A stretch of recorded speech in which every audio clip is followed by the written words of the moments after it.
Muy buenas tardes, estimados radioescuchas. Un gusto estar con ustedes una vez más en este su programa Futuro en Acción. Hoy compartimos nuevamente con Juan Carlos de Granados aquí la coordinación del programa y tenemos como invitada a Carla Restoy. Ella ha venido a Ecuador para compartir su testimonio. Ella es una conocida y reconocida influencer y conferencista española, conocida por su testimonio en defensa de la vida y su activa presencia en redes sociales. Nos está visitando para cumplir una agenda de charlas en varias iglesias, en San José María, en la parroquia Santa Teresita y también en la iglesia María Reina. Y la idea es hablar sobre la inspiración, sobre los jóvenes, sobre la realidad actual, sobre la defensa de la vida, y hablaremos con ella también algunos temas más de actualidad, como una ley que está en ciernes en el Ecuador sobre la reproducción asistida. Juan Carlos, por favor. Buenas tardes, director Giovanni Ginata. Siempre es un gusto compartir el panel contigo y además pues reintegrándome nuevamente a la radio. Un gusto compartir como decía el doctor Manrique, nuestros amigos invisibles. Espero que estén realizando sus actividades en la vida diaria con toda la seguridad posible. Y recordarles que el Banco Manaví reafirma su compromiso con el desarrollo económico de la provincia. El pasado 21 y 22 de octubre se llevó a cabo la Expo Industria 2025 en el Hotel Oro Verde de Puerto Viejo en Manaví, un espacio que reunió empresarios, inversionistas y emprendedores de toda la provincia de Manaví. En este marco, el Banco Manaví reafirmó su compromiso con el desarrollo productivo de Manaví y destacó los principales retos que enfrentan los emprendedores e inversionistas locales para acceder al financiamiento. El Banco Manaví ha impulsado más de 70 programas de formación orientados a fortalecer las capacidades empresariales y promover la formalización de negocios. Según datos del mercado, cada $10,000 otorgados en microcréditos generan o mantienen un empleo formal. Asimismo, el banco ha realizado refinanciamientos por $4.5 millones para apoyar a pequeños comerciantes afectados por crisis pasadas. Así es que bien por el Banco de Manaví, bien por Manaví, bien por el Ecuador. Y aquí tenemos, como decía el director, a Carla. Carla es una mujer joven. Quería preguntarte, ¿cómo así? ¿Cuál fue tu punto de inflexión para comenzar en esta ruta en la que estás en este momento? Pues lo cierto es que bueno, soy española y en España está todo muy secularizado. Y yo venía de una familia que no era para nada conservadora, y ni siquiera mis abuelos, ¿no? Y es verdad que siempre he tenido un poco la intuición desde mi adolescencia de que a mí el mundo me estaba engañando. Yo he sido siempre muy feliz y he crecido en un entorno con muchísimo amor, pero la realidad es que en mi adolescencia empiezo como a darme cuenta de que las propuestas que nos vende el mundo sobre afectividad, sexualidad, sobre lo que es ser persona, cómo ser feliz, qué hacer con ese deseo tan grande de plenitud y sobre cómo vivir siendo mujer, creo que no se ajusta a lo que de verdad mi corazón quiere, ¿no? Porque como sabéis, en España está todo pues ya muy deconstruido, ¿no? La idea de mujer está totalmente deconstruida y demás. Entonces la idea que yo tenía de mujer y de ser persona era lo que me vendían las series y las películas. Y yo me lo creía, pero sin embargo algo en mí me decía que por ahí no era, que eso no era el camino que yo debía seguir si mi objetivo era ser feliz. Desde los 15 a los 17, en plena adolescencia, tengo un espacio donde puedo pensar y, bueno, parar y pensar, porque tengo una intervención en la espalda, entonces hace como que durante 2 años tenga que no hacer nada después del colegio porque llevo un corsé de plástico, ¿no? Entonces ahí se me abre un espacio donde poder pensar y reflexionar y gracias a, pues, al don de la libertad que todos tenemos pude encaminarme hacia la verdad de lo que es ser persona, ser mujer y cómo vivir para tener una vida plena. Carla, el tema importante de la defensa de la vida, te hago una pregunta, digamos, práctica, porque tú como influencer tratas de comunicar lo que tú piensas, evidentemente que es verdad. Lo correcto o lo vendible, digamos, sobre todo a los jóvenes, es encaminar esa defensa desde una línea de pensamiento más ligada o más orientada a lo religioso o más hacia el sentido común, hacia lo natural, hacia la ley natural. ¿Por qué lado lo enfocas? A mí me encanta decir que algo no es bueno o verdadero porque lo diga la Iglesia, sino que la Iglesia lo dice porque es bueno y verdadero. Entender esa premisa me parece fundamental, porque yo misma estaba súper a favor del aborto antes de empezar a pensar. Cualquier persona con un poco de sentido común y con cierta honestidad, acaba llegando a la conclusión de que efectivamente lo que sucede en el vientre de una mujer es una vida y por supuesto un milagro, ¿no? Entonces creo que la antropología y cualquier pensamiento honesto de verdad te lleva a la conclusión a la que también llega cualquier persona de una índole religiosa, pues como es en este caso la Iglesia Católica, ¿no? Normalmente estos son temas muy polémicos, generan muchas pasiones y mucha polarización. Y normalmente son temas, sobre todo la defensa la lucha a favor del aborto, se orienta en muchos países como un tema ligado al feminismo. ¿Cómo puede ser, cómo puede engancharse lo uno con lo otro? Porque realmente no necesariamente defender los derechos de la mujer tenga que ver con la facilidad o no de poder terminar una vida en su vientre. Una de mis grandes revelaciones, habiendo yo sido pro aborto, fue darme cuenta de que no existe nada en el mundo más machista que el aborto. Porque es eliminar la posibilidad de la mujer de desarrollarse como lo que es. Además de, por supuesto, el genocidio, que es, en efecto, el aborto, ¿no? ¿Qué pasa con el feminismo? Que el feminismo se apodera de cualquier lucha que tenga que ver con la dignidad de la mujer. Pero se apodera de una visión de la mujer que es totalmente nefasta y alejada de su esencia. No hay nada más claro que la mujer, desde que tiene 12, 13, 14 años, tiene un síntoma en su cuerpo que le dice algo sobre su verdad. Y nosotros lo que estamos haciendo, las personas que defienden los movimientos feministas, lo que están haciendo es decirle a la mujer que está mal hecha. Y ese es el mensajito con el que muchas jóvenes vamos creciendo, con la idea de que estoy mal hecha, de que mi fertilidad no tiene nada que decirme con quién soy, que debo amputarla y que debo vivir una sexualidad totalmente vaciada y alejada de la verdad que me dice mi cuerpo.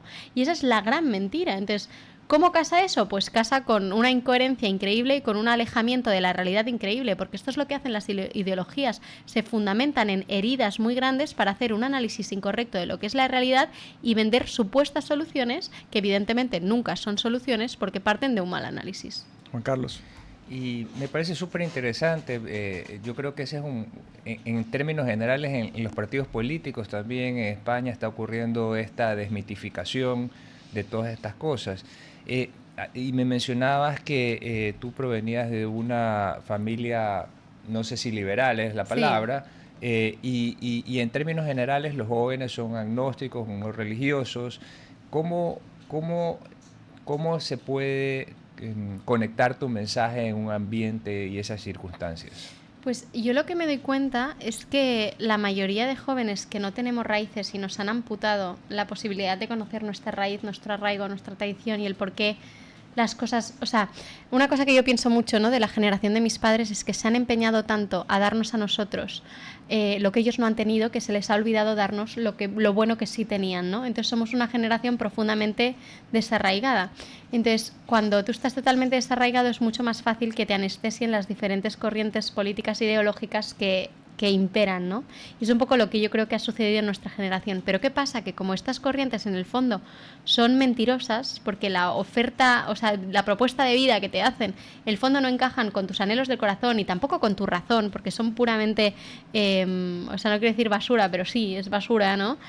Cuando tú vas creciendo, acabas estando tan hastiado con las propuestas del mundo que yo creo que necesariamente te pones a buscar, a no ser que acabes con depresivos, ansiolíticos o suicidándote, como es, perdón por ser tan dura, pero es lo que sucede en España con los jóvenes, sí que te despiertas y dices, estoy harta de que me engañen, creo que me están engañando, voy a empezar a pensar por mí misma. Y cuando tú empiezas a pensar por tú misma, de verdad, alejándote de todas las corrientes que te imponen a través de redes sociales, mensajes en películas, en música, en todo, pues tienes un espacio donde dices, voy a ver qué me dice mi corazón, porque me da a mí que mi corazón no está tan mal hecho, ¿no? Y entonces, como que la realidad empírica también te lleva a tu ley natural, un poco lo que comentabas antes, ¿no? Entonces creo que es algo que sí está pasando en los jóvenes de Europa, de España, y es que cada vez estamos despertando más y dándonos cuenta que se nos ha arrebatado la posibilidad de conocer cosas que eran valiosas, verdaderas y buenas, y que realmente merecíamos también conocerlas, ¿no? Que es toda la tradición valiosísima de nuestros antepasados. Tú decías, Carla, que tú tomaste esta decisión de vida desde la libertad. Uh-huh. Y vivimos, gracias a Dios, en sociedades libres en Occidente. Pero a veces hay un mito en cuanto a la libertad, porque el Occidente nace de una tradición judeo-cristiana. Evidentemente los países se fueron volviendo laicos, separando pues el Estado de la Iglesia, pero se fue a otro extremo donde básicamente se quiso desterrar, digamos, obligatoriamente la religión. Ya no puedes poner crucifijos en un colegio, no puedes poner símbolos religiosos en una oficina, etcétera. Y ahí la pregunta a donde yo voy es si la presión cultural que se ha formado, que se ha ido diseñando en Occidente, más bien crea una camisa de fuerza donde realmente no hay esa libertad, o es muy difícil salirse de la norma actual, porque es tan fuerte la ideología woke, la cultura de la cancelación, y los jóvenes tienen cierta dificultad para poder ver lo que tú viste, o por lo menos para en libertad definir que hay un camino distinto. Es tremendo porque gran parte del drama es la apropiación del lenguaje, ¿no? Hablamos de amor sin saber de lo que es amor, hablamos de libertad con un concepto totalmente erróneo de lo que es libertad, ¿no? La verdad es que creo que el gran drama de Occidente es que los jóvenes hemos concebido que la libertad es hacer lo que yo quiero, cuando quiero, como quiero. Y no hay nadie más esclavo que el que hace siempre lo que le da la gana, porque entonces acaba siendo esclavizado por la gana. También una visión muy materialista que empezó, pues yo creo que, bueno, sí, a raíz de, podríamos irnos a la Ilustración, ¿no? Una visión muy materialista del ser humano acaba con esa distorsión de lo que es la libertad y para qué sirve la libertad, ¿no? O sea, la libertad no es un fin en sí mismo, sino es un medio para alcanzar la verdad. Y eso es súper importante que lo entendamos, porque si no vamos, como decimos en España, como pollos sin cabeza, en pro de una libertad, pero que no nos lleva a ningún buen puerto, sino a la destrucción, que es lo que estamos viviendo en Occidente, totalmente. Entonces sí que había yo creo que habría que volver a la raíz, ¿no? Y a definir esos conceptos para poder encaminarnos. O sea, libertad no es elegir lo que yo quiero, cuando quiero, como quiero, sino tener la capacidad de poder elegir el bien. Y ese es el gran tema, ¿no? Que en una sociedad relativista, consecuencia del materialismo filosófico en el que estamos totalmente imperados, no hay verdades posibles y entonces se acaba imponiendo pues verdades que en el fondo son muy dañinas, porque que no existe verdad es también una verdad, y eso lo dicen los relativistas, o sea que ya por ellos mismos se acaban autodestruyendo, ¿no? Juan Carlos. Sí, y un poco regresando al tema del feminismo, que es un asunto que me apasiona por todo lo que ha ocurrido en los últimos años en relación a esa teoría. Yo siento que las mujeres no son víctimas por el hecho de ser mujeres, y eso es un poco lo que se ha impulsado, así como no todos los hombres son asesinos ni todos los asesinos son hombres. Entonces, ¿qué opinas en relación a ese movimiento feminista que me parece que ha llegado a ciertos índices como radicales? Voy a intentar ser clara y bueno, espero no ofender a nadie, pero si se ofenden pues lo siento, ¿no? Pero el feminismo es profundamente comunista.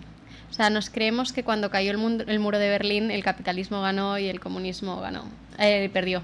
Y es mentira, porque el feminismo se basa en esa idea de esa lucha de poderes, ¿no? Estaba el obrero contra el empresario y ahora está el varón, ¿no? O sea, la mujer contra el varón, porque el varón es el opresor y vivimos en sociedades heteropatriarcales. No hay nada más falso que eso, porque donde un hombre y una mujer se aman, no hay machismo, ni feminismo, ni absolutamente nada, y eso es en el seno de la familia, y precisamente es lo que el feminismo pretende, abolir la esencia de la mujer en su reciprocidad y preciosa complementariedad con su alteridad sexual, que es el varón. Entonces, estamos perdiendo muchísimo el foco porque nos hemos creído esa mentira de la lucha entre el varón y la mujer, como si el varón, por tener 14 veces más de testosterona y poder a veces desarrollar pues unas posiciones de poder, ¿no? Pues quizás más beneficiosas, por así decirlo, somos nosotras menores, ¿no? Entonces, en el fondo, lo que se está haciendo con el feminismo, lo que está perpetuando es que lo que es ser mujer acabe siendo cada vez visto como peor, ¿no? Como que los valores femeninos no tienen... Cuando lo que tenemos que hacer las mujeres es ser mujeres y somos iguales en dignidad, que eso es lo que defiende cualquier persona con sentido común, y preciosos en nuestras diferencias con los varones, y necesarias estas diferencias. Entonces, me parece que lo que hace el feminismo es precisamente, va totalmente en contra de lo que aparentemente defiende. Va en contra de la mujer porque la anula y la elimina de su esencia. Cuando hablamos de la maternidad de la mujer, que es algo inscrito en nuestro ser, no solo hablamos de la maternidad física y biológica, hablamos de la maternidad desde un plano psicológico y espiritual, y es una maravilla que, del mismo modo que yo soy persona y no soy animal, yo sea mujer y no varón. Y es una maravilla que yo me reconozca delante de un perro como un ser diferente al perro y de hecho superior, y es una maravilla que yo me pueda reconocer ante un varón como un ser igual pero a la vez diferente y necesaria esa complementariedad. Y eso es lo que hemos perdido. Hablamos de sexos opuestos y no tenemos sexos opuestos. O sea, tengo un sexo...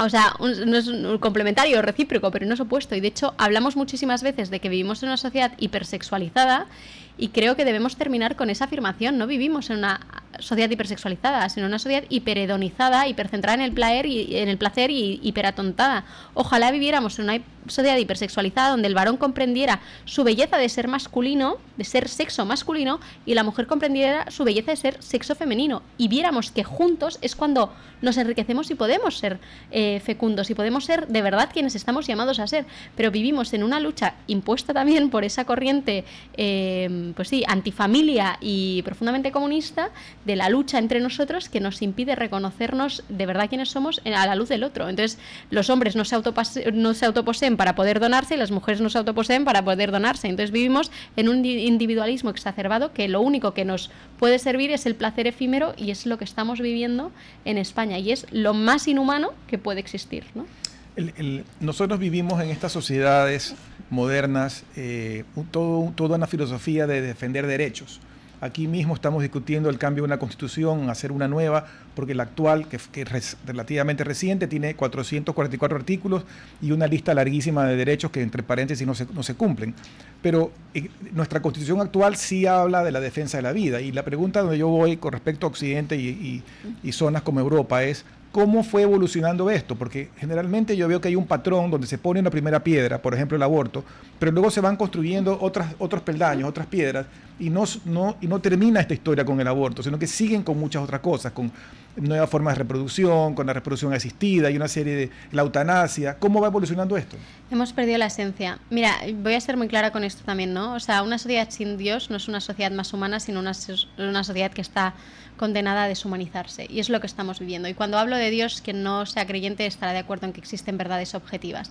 El derecho positivo es siempre, o debe ser siempre, consecuencia de un derecho natural, ¿no? O sea, existe algo en la naturaleza y a partir de ahí nosotros desarrollamos una serie de conductas favorables, ¿no? de reglamentos para que la sociedad pueda vivir de una forma así, en armonía, ¿no? ¿Cuál es el problema? Que cuando el derecho no se fundamenta en un derecho natural, sino que se fundamenta en un deseo, ahí tenemos la distorsión del ser humano, porque la mayoría de deseos que nosotros tenemos, si no los pasamos por la cabeza, por la razón y demás, acaban siendo deseos probablemente muy tiranos, ¿no? Entonces, lo que acaba sucediendo en España, en Europa, es que los derechos son consecuencias de deseos y se convierten en tiranías para los demás. ¿Cómo de tirano es que una mujer decida, ¿no? o diga tener el derecho a su cuerpo cuando el cuerpo no es suyo y el otro cuerpo acaba siendo asesinado? Que es lo que acaba sucediendo. O sea, bajo un lenguaje aparentemente muy bonito, acabamos cometiendo verdaderas atrocidades. Y esto se ha visto a lo largo de la historia en muchísimas sociedades que han legalizado y se ha perpetuado pues auténticos genocidios, y ahora nos ponemos las manos en la cabeza. Pero es que hacían lo mismo, que era romantizar ese lenguaje. Tú mismo, estabas hablando ahora de reproducción. ¿Cómo nos han colado la idea de reproducción? O sea, un ser humano no se reproduce. Esto nos lo han mentido. Yo no soy un DVD que reproduce, yo procreo. O sea, a través del lenguaje, lo mismo, ¿no? O sea, no hablan de aborto, hablan de interrupción voluntaria del embarazo. Cuando no es interrupción, cuando no es voluntaria, porque la mujer está coaccionada. Y, o sea, directamente nos engañan un montón con el lenguaje, ¿no? Entonces, estoy pensando ahora, por ejemplo, en el tema de la reproducción asistida, cuando eso es tremendo. Ahí hay una manipulación del lenguaje tremendo, ¿no? O sea, hablan de donantes de óvulos, donantes de espermas, cuando son personas que venden su material biológico, ¿no? O sea, es una atrocidad. Y luego perdemos mucho el foco, ¿no? Hablamos de derechos y perdemos el foco, el sujeto y el fundamento del derecho. Entonces, en el caso, por ejemplo, de la reproducción asistida o del aborto, o sea, sobre todo la reproducción asistida, ¿no? Ese niño tiene derecho, eso sí es un derecho, a conocer quién es su padre y su madre. Porque eso es lo que debe ser. Es lo que debe ser biológicamente, naturalmente. Entonces, tú, por tu interés en tener alguien a quien darle un poco de afecto, estás siendo tirano para una persona y no le estás dando la posibilidad de tener lo que debería de tener de entrada. Entonces nos convertimos en tiranos para los demás y esto es lo que pasa en Europa. Y fíjate, Europa parece que como que es progreso y tal, pero en el fondo es donde se venden más ansiolíticos, donde hay más suicidios, donde hay... Bueno, o sea, tú vas por las calles y la gente está triste o está viciada a las pantallas. Entonces, ¿eso progreso hacia dónde? O sea, ¿hacia dónde? Hacia el precipicio es progreso, progresamos hacia el precipicio. Entonces eso es lo que acaba sucediendo, que todas estas cosas que, como la ley de ahora, ¿no? Que se quiere, proyecto de ley, ¿no?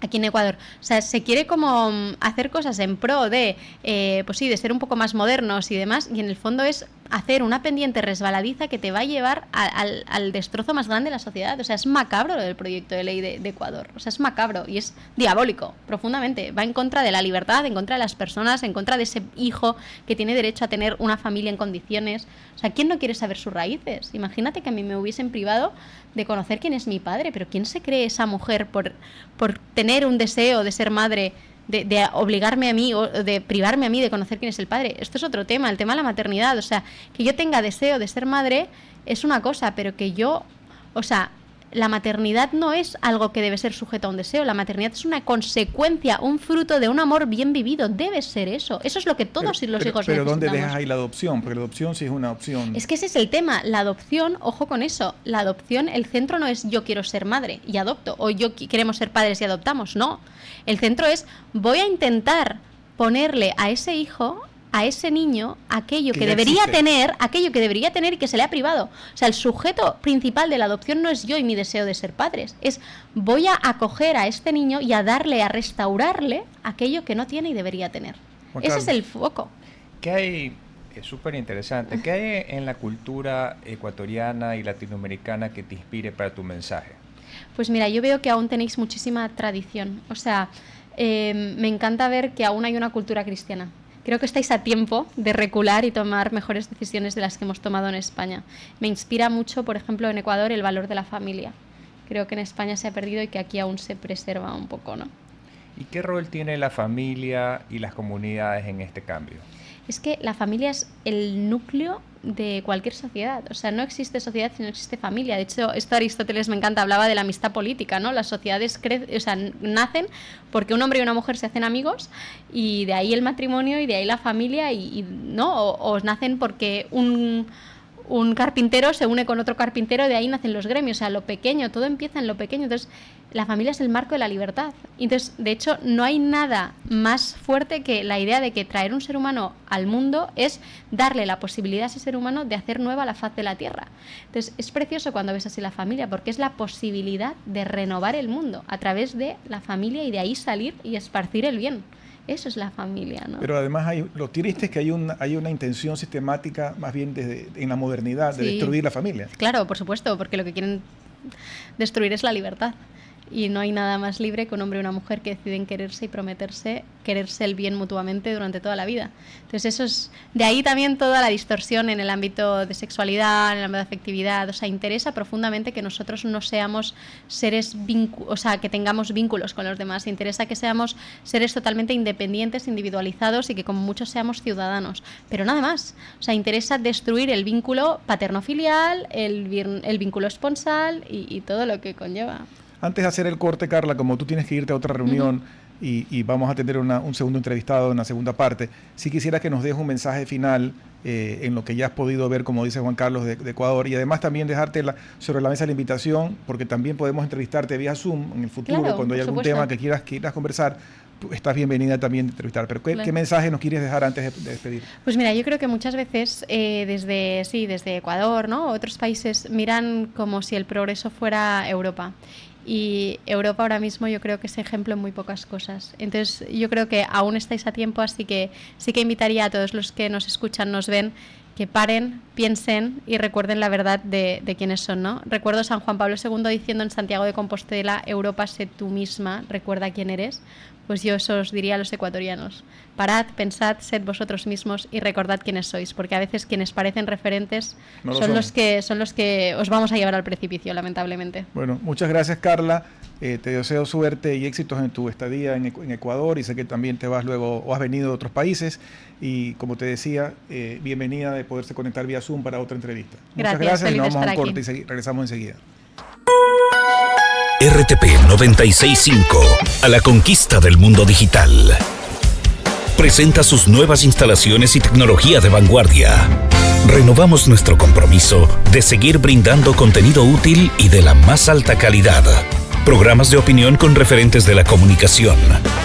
Noticias para contar todo lo que está pasando en todo momento. Una variedad de segmentos con lo que necesitas saber. Y asociaciones internacionales estratégicas. Todo para mantener a nuestra audiencia y seguidores siempre bien informados. Siempre en RTP. Buena compañía.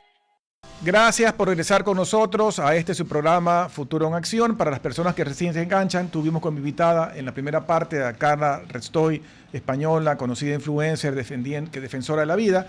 Y en la segunda parte tenemos como invitado al abogado Steven Vilema. Él es del Estudio Jurídico Dignidad y Derecho, y hablaremos en esta parte, en esa línea más legal, de lo que pasa con la propuesta de ley o el proyecto de ley de reproducción asistida en el Ecuador. Juan Carlos.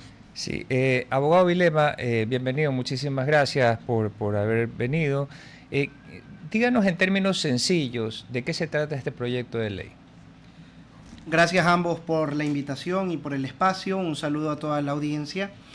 Básicamente, ¿de qué trata el proyecto? El proyecto tiene su raíz en la sentencia conocida aquí en el país como el caso Sacya, la 184-18 SPCC, emitida por la Corte Constitucional, en el cual dos mujeres intentaron inscribir aquí en el país, en el registro civil, concretamente en Pichincha, a una niña, y pretendían de que en su partida de nacimiento y en su cédula aparezca una doble maternidad.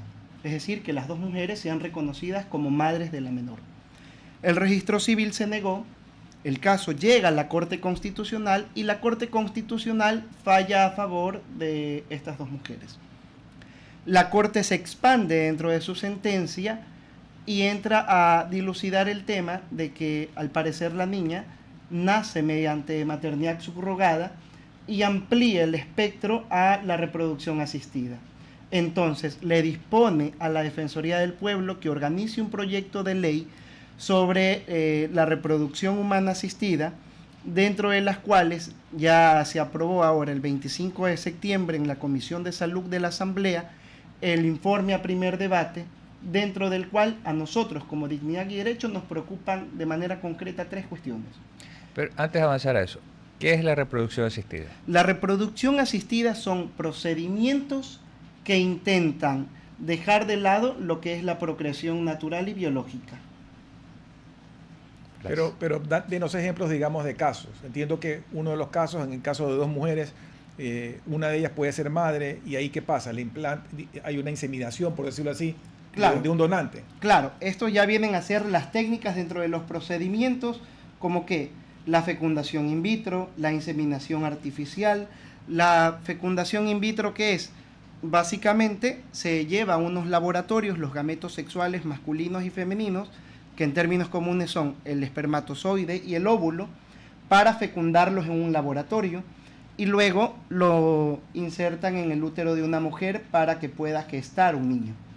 Y la inseminación artificial es directamente espermatozoides tratados en un laboratorio y se lo inseminan a una mujer con capacidad de poder quedar embarazada. Ahora, ¿en qué estado está el proyecto de ley en la Asamblea, y cuáles serían las consecuencias en su criterio de que esta ley sea aprobada? Ya pasó el informe a primer debate, ahorita se lo socializa a los demás asambleístas, tiene que pasar un informe para segundo debate previo a su aprobación en el Pleno de la Asamblea Nacional. Como les mencionaba, a nosotros nos preocupan tres cuestiones de manera muy concreta. En el proyecto de ley se está cosificando a la mujer como un objeto básicamente de reproducción y no se está velando por el interés superior del niño, en especial del niño que está por nacer producto de este tipo de procedimientos. En segunda ocasión, se está eludiendo la prescripción constitucional de que la adopción solo es viable para parejas de distinto sexo. porque si se está estableciendo las técnicas de reproducción asistida, pueden acudir a ellas cualquier persona que se encuentre en un estado civil de soltería, así como parejas homoparentales. Entonces, ¿a qué queda el Sistema Nacional de Adopciones? Y como tercer punto, estamos yéndonos al extremo de la reproducción humana asistida, pero no estamos considerando en materia de salud pública métodos alternativos para combatir la infertilidad, ya porque existen ya la medicina restaurativa y la naprotecnología, que básicamente son métodos que estudian el cuerpo humano, su biología y las causas por las cuales han incurrido en infertilidad para poder superarlas y que se pueda dar una procreación de manera natural. Ahora, seguramente han de estar escuchándonos parejas que por alguna razón no pueden procrear. ¿Y qué pasa con esas parejas en relación a este proyecto de ley? Claro. Quiero que quisieran tener hijos, pero necesitan asistencia. Opciones. Por supuesto. Y muy válida la pregunta, porque no quiero que se entienda aquí una falta de empatía a ese tipo de parejas, porque en realidad actualmente se viven circunstancias que deben ser estudiadas médicamente del por qué tantas parejas ahorita tienen infertilidad y no pueden procrear de manera natural. Pero ¿a dónde va la empatía? Actualmente, métodos restaurativos son bastante costosos para que las parejas puedan acceder. Existen parejas que acuden a la reproducción humana asistida, que también es un valor alto, pero que ni siquiera han podido tener un estudio de fertilidad para ver cómo pueden superarlo. Por eso para nosotros es importante de que la infertilidad como tal se incluya como un tema de política de salud pública, para que previo a cualquier tipo de decisión que se pueda adoptar, estas parejas puedan acceder a este tipo de estudios y podamos primero evidenciar si ya pasados los estudios médicos pueden o no procrear de manera natural, y luego se tiene que ir estudiando cada caso, porque tampoco podemos dejar de lado el sistema de adopciones. Estuve escuchando la entrevista que estuvieron con la invitada anterior, Carla Restoy, en la cual ella mencionaba, a ver, el sistema de adopciones no es principalmente por la pareja que quiere adoptar, sino es también brindarle un apoyo al niño que está dentro de este sistema por diversos tipos de circunstancias, pero se analiza cada caso en concreto. En el sistema de adopciones existe la idoneidad de la persona que va a adoptar. También debe establecerse parámetros similares en este proyecto de ley, y no se está haciendo. Si yo entiendo bien, Steven, lo que mencionabas, si esta ley es aprobada, hoy por hoy, según las leyes vigentes, una pareja no heterosexual, una pareja homosexual, no puede, según la ley vigente hoy en día, adoptar. Sin embargo, si esta ley es aprobada, no puede adoptar, pero sí puede optar, sí podría optar por un procedimiento de paternidad asistida. Correcto. Subrogada, perdón. Es correcto. Queda, como muchas cosas en el país, la letra muerta en la Constitución, la prescripción del artículo 68, si no me equivoco. Yo he leído parte del proyecto, ¿no? Y hay definiciones que no me quedan claras. Por ejemplo, gestación por terceros, donación de gemelos post-mortem. Es decir, hay una serie de terminología, derecho al origen para las personas nacidas mediante estas técnicas. Hay una serie de definiciones que, no sé, pues para mí, que yo he estudiado algo de derecho, son absolutamente novedosas. Mire, aquí hay cuestiones que se van fuera de lo que es la naturaleza, y esto no se trata de tener algún tipo de ideología, de un tipo de concepción como tal, sino que es directamente defender la dignidad humana, defender a los niños. Porque en el proyecto de ley, usted podrá haber visto, se permite la criopreservación de embriones. El embrión, para la audiencia de repente no pueda tener conocimiento, el embrión prácticamente es un ser humano, porque es un óvulo fecundado por un espermatozoide y tiene todas las condiciones de convertirse en un ser como usted y como yo. Entonces, ¿a qué estamos reduciendo la naturaleza humana, la dignidad de una persona? A que prácticamente somos unos congelados al cual el que quiera acceder a este tipo de técnicas puede acudir a un centro donde tengan criopreservados embriones y decir, quiero un ser humano. Entonces, nosotros estamos disminuyendo nuestra propia calidad. Pero no nos estamos cerrando a los avances científicos, que eso le ha pasado en varias ocasiones a la humanidad. es correcto permitir los avances científicos. Ahora hay que preguntarnos si estamos dispuestos a que los avances científicos vayan en contra de la persona como tal. Usted mencionaba el tema de la reproducción post-mortem. ¿Qué dignidad existe ahí? ¿Qué derechos quedan para esos padres, esa madre, que son abuelos y que han congelado los espermatozoides de su hijo, los óvulos de una mujer? Son cuestiones que al final del día no se están tratando del proyecto de ley como tal, simplemente se los están permitiendo como parte de un deseo de combatir un tema que para nosotros es evidente debe formar parte de la salud pública, como es la infertilidad.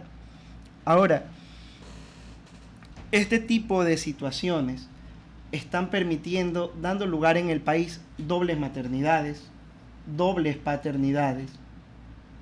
¿Y qué queda para los niños? Como un ejemplo muy rápido, les invito a que puedan buscar en internet a Olivia Maruel. Ella es una activista en contra de la maternidad subrogada, que es uno de los tantos técnicas de reproducción asistida. Y ella escribe un libro que se llama ¿Dónde estás, mamá? Ella nace mediante vientre de alquiler. Y en el libro ella narra los conflictos de niñez y adolescencia y de adultez que tuvo, porque, a ver, aquí muchos somos padres, tenemos hermanas, hijos, o alguna pareja que de repente está en estado de embarazo o que ya nació su hijo. Y lo normal es que uno dice, bueno, cuando nace uno dice, bueno, se parece al papá, se parece a la mamá, y uno va vinculando ciertas actitudes del menor con los padres. Ahora, lo que Olivia Maruel más o menos cuenta es, bueno, yo cómo me identificaba con dos personas que, si bien es cierto, yo veía que estaban ahí conmigo, pero yo no sentía una conexión de rasgo sentimental, de rasgo emocional, de rasgo de apariencia física. Entonces en la escuela tendremos que llegar prácticamente a lo que antes nos enseñaban en dibujos animados, ¿no? Que la cigüeña trajo al niño. Ahora ocurre que el niño se hará en un laboratorio.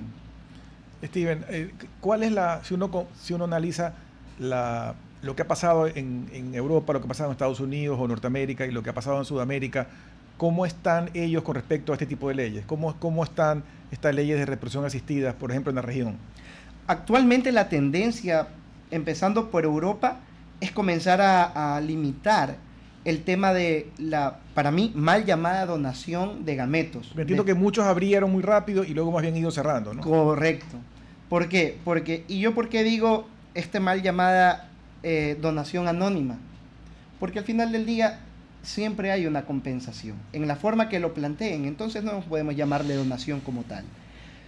Países como Alemania, como Noruega, han comenzado a limitar el tema de las donaciones de gametos porque están encontrando que se presentan muy serias dificultades a medida que van naciendo los menores, y es que ahí se oculta otro tipo de situación. Esto es un mercado, porque al ser humano la desnaturalización de su dignidad lo está llevando a comercializarse. ¿En qué sentido? Las clínicas, ¿cuántos de nosotros no hemos sido usuarios de algunas instituciones en las cuales de repente ofertan algo porque el panfleto es muy bonito, pero ya en la realidad, cuando uno contrata un servicio, ocurren situaciones completamente diferentes? Las clínicas que se dedican a la reproducción humana asistida, lo que publicitan como efectividad en nacimientos es en realidad la efectividad en cuanto a embarazos. Pero aquí no me permitirán mentir, muchas de las personas que hemos vivido un estado de embarazo con nuestras esposas, con sus esposos, podrán ver de que un embarazo como tal, dicen los médicos, los 3 primeros meses son fundamentales para que el niño se pueda agarrar en el útero. Ahora, imagínense un niño cuyos gametos han sido tratados, manipulados en un laboratorio, la complejidad que están viviendo. Y eso es lo que ha llevado a muchos países europeos a dar marcha atrás con el tema de las técnicas de reproducción asistida. No, y además esto trae mucha cola, muchas consideraciones que hay que ir definiendo, porque yo he leído de casos donde una pareja determinada, una pareja heterosexual, viaja por fuera de su país, a otro continente, paga a un hombre o a una mujer, dependiendo de qué sea el caso, para poder tener este esquema de paternidad o maternidad en este caso subrogada. Entonces ahí viene la pregunta que se hace es, ese niño que nació fuera y que tiene un padre biológico de repente de una nacionalidad tal y la madre es de otro país, ese niño que nace tiene derecho a tener la nacionalidad o no del otro. También el que dio a luz o la que dio a luz, si es la madre o biológica o no, tiene derecho mañana a pedir la nacionalidad porque ha sido madre biológica. O sea, tiene toda una serie de enredos legales que tendrían que irse definiendo y que generan un poco de confusión, ¿no? Mire, a nosotros nos suelen acusar de que idealistas, de que es por algún dogma como tal, y no es así. Basta con que podamos ver el informe que sacó la relatora de Naciones Unidas de Violencia contra la Mujer, que en concreto habla sobre la maternidad subrogada, que en otros términos es los vientres de alquiler, que forma parte de las técnicas de reproducción asistida, que dicho sea de paso, para que no nos crean contreras, en el informe a primer debate, gracias a labor en conjunto entre Dignidad y Derecho y la Declaración de Casablanca, que es una ONG, se pudo sacar los vientres de alquiler del proyecto de ley. Está prohibido, estaría prohibido. Está prohibido ya de plano. Pero bueno, la relatora de Naciones Unidas lo que dice es que la maternidad subrogada, los vientres de alquiler, es directamente violencia contra la mujer. Que existen países en Europa, en Asia, donde hay clínicas, donde existen mujeres sometidas, listas para dar sus úteros y poder gestar un menor. Pero por pago. Por supuesto. Yo le mencionaba a usted lo de los congelados. Precisamente eso. Por hablar de un términos criollos. Pero estaríamos estar teniendo, esclavizadas también. Claro, puede estar por esclavizada. supuesto, una pollera de seres humanos. O sea, en el mejor de los casos pagada y en el peor de los casos esclavizada.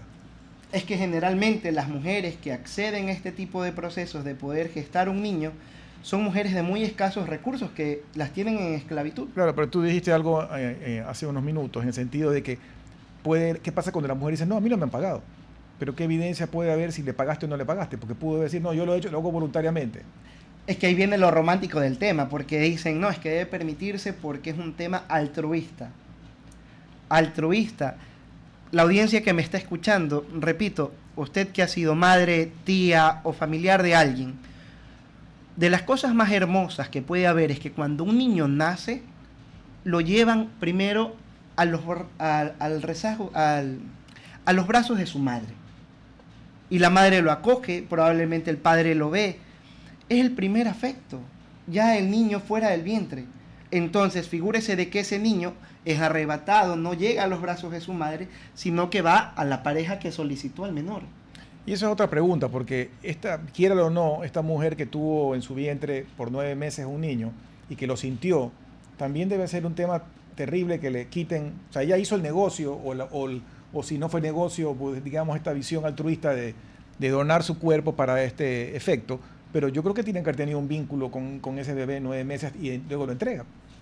Mire, hay un capítulo, no sé aquí la generación como tal, si se vieron Friends. Hay un capítulo de Friends donde una de las protagonistas presta su vientre de manera altruista para que su hermano de máximo 25 años, que se enamoró de su maestra de como 50 años, puedan fecundar in vitro y en el vientre de ella se gesta. Okay. Y ella da luz a trillizos y se los ponen en sus brazos y luego ella trata de pedirle a una amiga que por favor hable con su hermano porque ella quisiera quedarse al menos con uno de los niños, porque ella los ha tenido 9 meses en tu vientre, hablándoles, conociéndolos, tocándolos, teniendo tacto, viendo las ecografías, y al final del día no se puede quedar con ninguno. Bueno, se nos ha acabado el tiempo, lamentablemente, Steven. La verdad es que es un tema bien complicado y que se necesita tener mucha luz para poder realmente entenderlo. Muchas gracias por dedicarnos esta media hora de su tiempo. Algún rato que ya esté más avanzada la ley, sería bueno que regresen para ver cómo va avanzando y cómo vamos generando un poco de luz sobre estos temas. Muchas gracias, Juan Carlos, también por estar con nosotros, y a todos ustedes hasta el día de mañana. Muchas gracias. Hasta aquí, Futuro en Acción. Control Master Marisela Basantes. Transmisión digital Gerardo Díaz. Redes sociales Erika Eras. Edición Oscar Saavedra. Dirección Javier Gamboa. Todos los derechos reservados. RTP 2025. Si disfrutó este programa y aportó de manera positiva en su vida, déjenos sus comentarios en Instagram, página web o WhatsApp, así como los aplausos al artista son sus mensajes al equipo de RTP Ecuador. RTP. Buena compañía.